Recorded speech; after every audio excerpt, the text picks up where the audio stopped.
kita mensinyalir lebih banyak barang dari Myanmar. Pada hari hanya baru dikasih tahu bahwa akan membawa sabu, pokoknya 100 jutaan, Pak.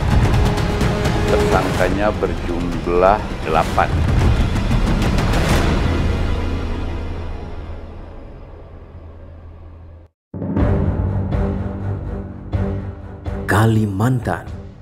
Pulau ini jadi salah satu pintu masuk peredaran narkoba dari luar negeri. Banyak bandar narkoba jaringan internasional memanfaatkan pelabuhan-pelabuhan tikus yang ada di Pulau Kalimantan untuk menyelundupkan barang haramnya ke Indonesia.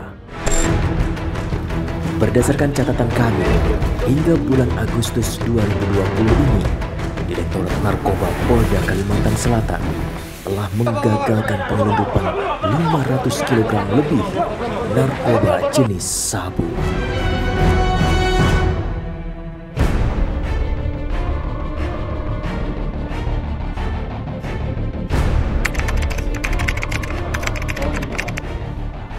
Pria ini terus diinterogasi polisi. Namanya Wawan. Wawan diduga pengendali narkoba di wilayah Kalimantan. Ini kita temukan mesin itu di kamar, Pak, ya. Di kamar satu ini. Ini ada beberapa buku catatan, Pak. Ini jumlah nominalnya. Oke. Dari dalam rumah kontrakan Wawan, tim Direktorat Narkoba Polda Kalimantan Selatan ini menemukan bukti transfer ke sejumlah rekening dalam jumlah besar. Ini, Pak, ini bukti setoran 200 juta Vino Mingusti. Diduga kuat, uang yang ditransfer Wawan digunakan untuk modal membeli sabu dan jasa kurir para kaki tangannya. Dari mulut Wawan keluar nama Mahmudi alias Jun. Dari tersangka W kami juga melakukan pengembangan sehingga mendapatkan satu orang lagi tersangka atas inisial M alias J itu menemukan kembali 7 kg sabu.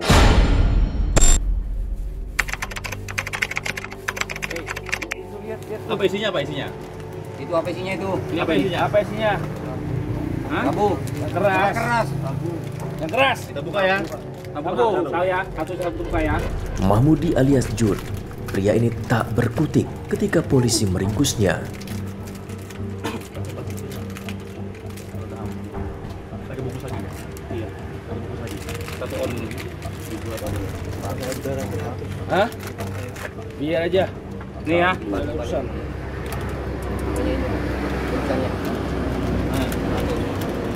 Hei, ini kan? Ya sama kita bukanya. Ya. Dari dalam kantong kresek ini, polisi menemukan barang bukti puluhan paket sabu siap edar. Setelah dihitung, paketan sabu ini beratnya mencapai 4 kg. Jejak. Makanya kita hitung. Kau jangan ngeyel. Yang jelas kamu tahu yang dibawa.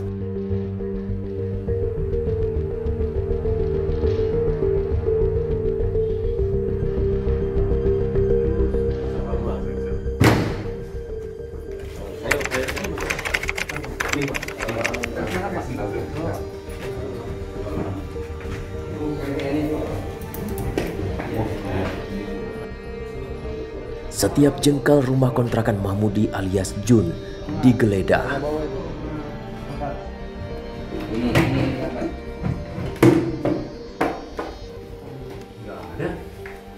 Tarik, Pak. Hah? Tarik. Tarik apanya? Ya, itu geser. Oh, yang bawah Ini yang digeser. Ini Bang.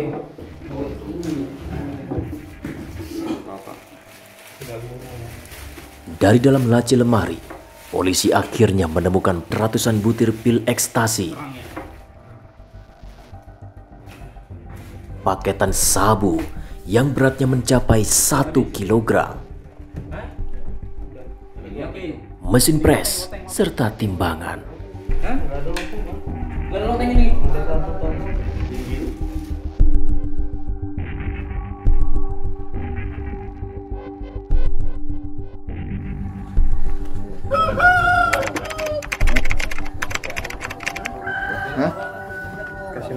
Jelas nih sudah nih motor-motor nih. Tersangka yang kedua.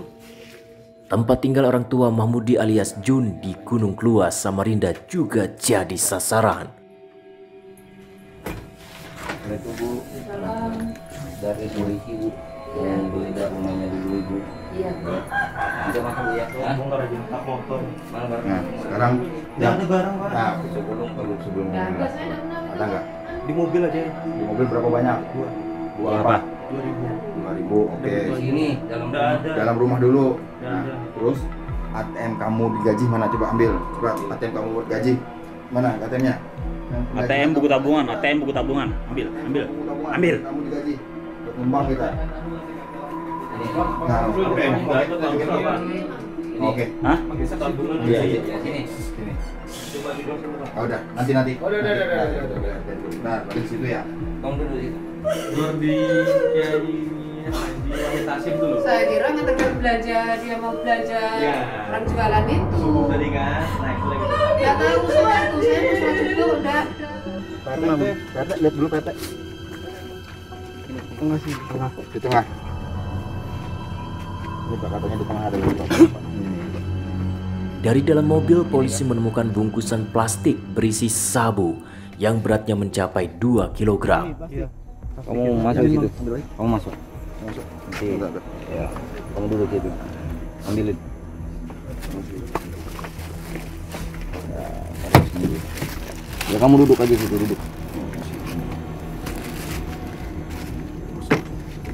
Sudah ya. Balik. Sudah. RT. Di bawah kursi ya. Enggak di yang Ini berapa ini? berapa itu? Yang di Penangkapan sindikat narkoba jaringan internasional ini merupakan pengembangan dari kasus tertangkapnya Dimas Apriliano Teja Eka Satria pada 13 Maret 2020 lalu.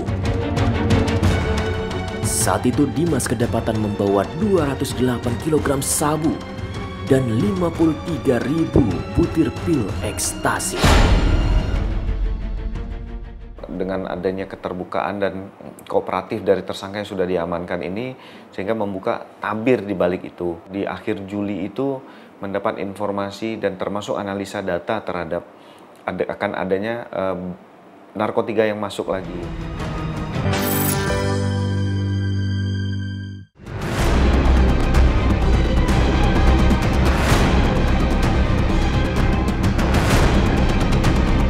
Kita mensinyalir lebih banyak barang dari Myanmar.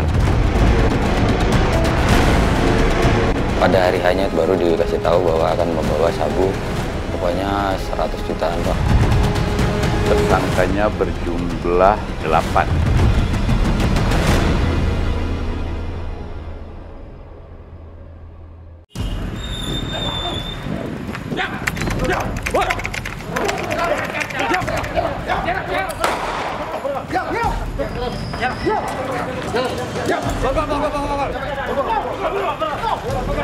Dua pria ini tak berkutik ketika tim Subdit 2 Ditres Narkoba Polda Kalimantan Selatan menyergapnya.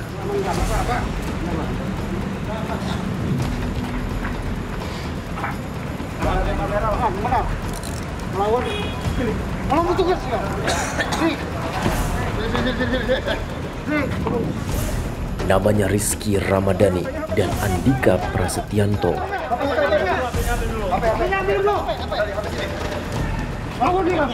HP-mu mana HP-mu ini? Di mana?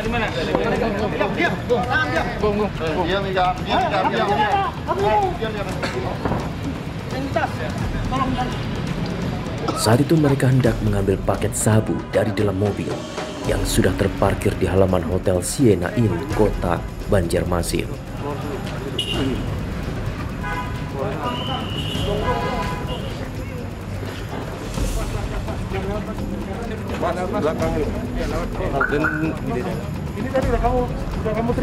Dari dalam mobil ini, polisi menemukan barang bukti 300 kg sabu yang disimpan dalam karung. Mana timbangan lain? Timbangan badan lain?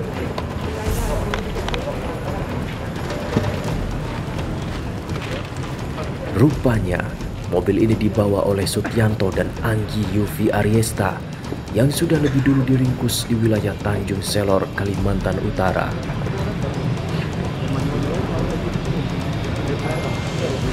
Dua tersangka utama yang diamankan di daerah Tanjung Selor sudah dalam pengawasan kami, kekuasaan kami. Sehingga berkomunikasi dengan dua orang yang akan mengambil di salah satu hotel di wilayah Banjarmasin. Nah, pada saat dua orang tersangka ini memasuki mobil, disitulah kami melakukan penangkapan, penindakan upaya paksa terhadap orang yang bersangkutan.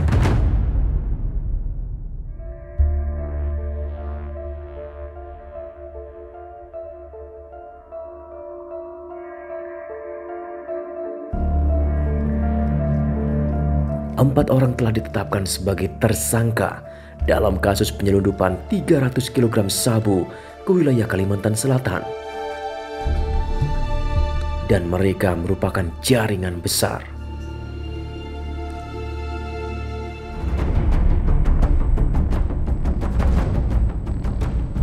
Dalam jaringan ini, ada pria yang biasa dipanggil Abang. Abang mengendalikan kaki tangannya yang tak lain adalah Sutianto dan Anggi Yufi Ariesta. Selain Abang, ada nama Silvi. Wanita ini menjadikan Rizky Ramadhani dan Andika Prasetyanto sebagai kurir. Jaringan ini dikendalikan oleh bandar besar di negeri jiran Malaysia.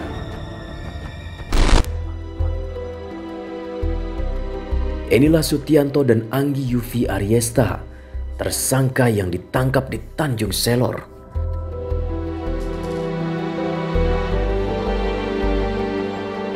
Sedangkan dua orang ini, Rizky Ramadhani dan Andika Prasetyanto, yang ditangkap di area parkir Hotel Sienna Inn. Dan inilah pengakuan Sutianto serta Andika Prasetyanto soal upah yang mereka dapat setiap kali mengantar paket sabu. Awal mula belum tahu, Pak. Belum tahu kalau ngantar barang, cuma ditawarin pekerjaan. Ditawarinnya kayak gimana? Mau pekerjaan nggak, katanya gitu. Uangnya besar. Terus biaya ditanggung semua sama dia.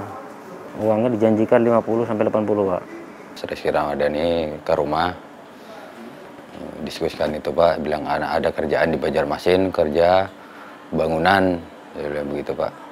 Makanya waktu itu kita berangkat ke sini, Pak. Pada hari hanya itu hari Kamis baru dikasih tahu bahwa akan membawa sabu sebanyak 5 kilo. Gitu, Pak. Upahnya? Upahnya 100 jutaan, Pak, bagi dua. Sementara Anggi mengaku sadar kalau apa yang ia perbuat melanggar hukum. Pas berangkat di sini, terus di sana baru dikasih tahu itu. Kasih taunya gimana? Dikasih tahu kalau suruh ngambil barang katanya. Abang tahu itu barangnya sabu? Tahu. Sejak kapan tahu barangnya itu sabu? Pas sudah di Kaltara sana, Bang. Rizky Ramadhani, tersangka satu ini, menuturkan kenapa ia bersedia mengantar sabu.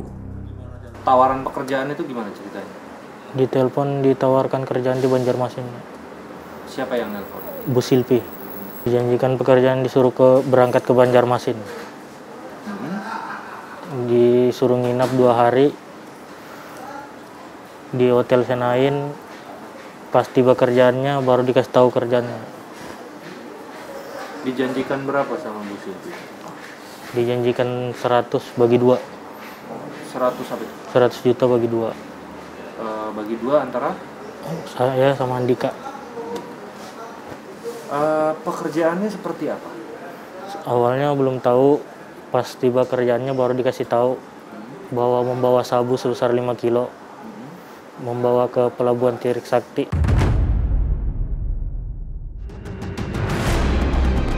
Jaringan ini tertangkap tentu tak lepas dari peran Dimas Apriliano Teja Eka Satria. Dari tersangka pemilik 208 kg sabu inilah informasi bermula.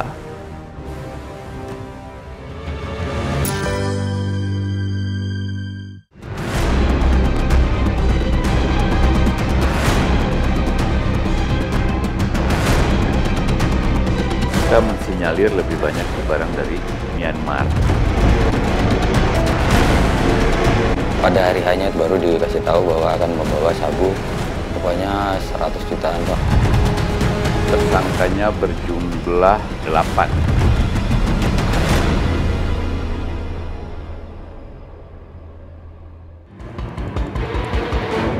Inilah sosok Dimas Apriliano Teja Eka Satria, pelaku pembawa 208 kg sabu dan 53.000 butir pil ekstasi.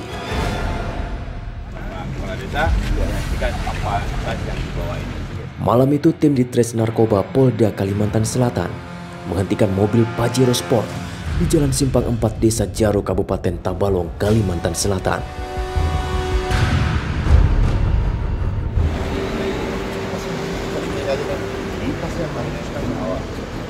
Mobil ini diduga kuat membawa narkotika dalam jumlah besar.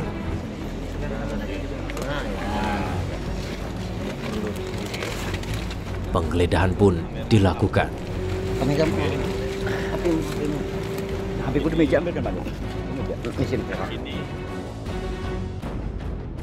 Ternyata benar. Dari dalam tas ditemukan bungkusan plastik berisi sabu. Ini kita duga ini adalah narkotika jenis sabu. Ya. Jadi yang dibawa oleh Dimas ini adalah narkotika jenis sabu. Jadi Pak, kalau saya menyaksikan Pak ya. Iya. Jadi berarti dimungkinkan semua tas yang ada di dalam ini adalah merupakan barang yang sama.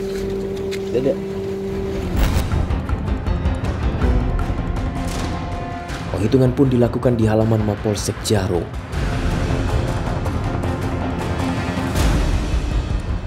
Untuk plastik bening jumlahnya sebanyak 68 bungkus, sedangkan plastik teh Cina sebanyak 140 bungkus. Selain itu ada juga 5 bungkus plastik berisi pil ekstasi.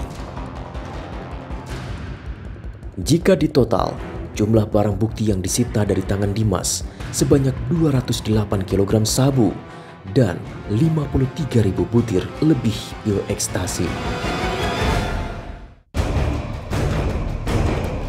Kini, Dimas telah ditetapkan sebagai tersangka.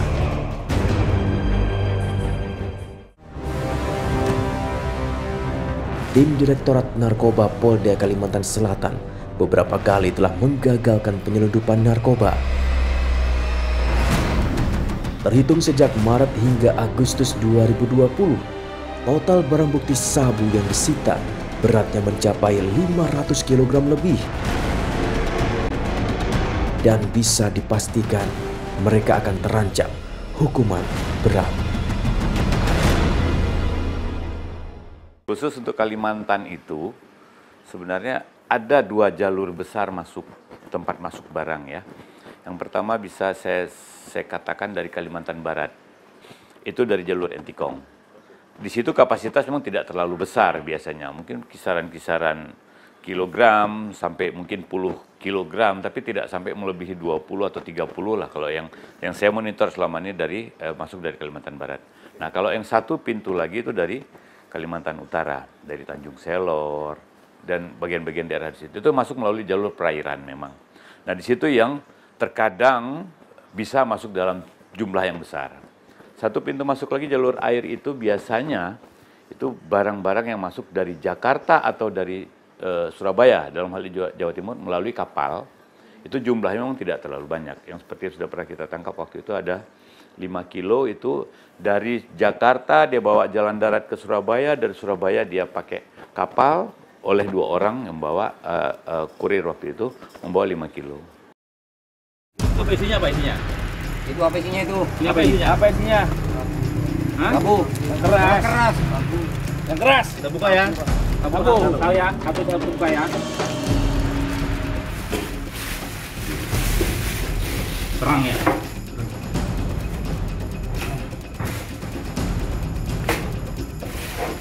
Sudah habis. Hah?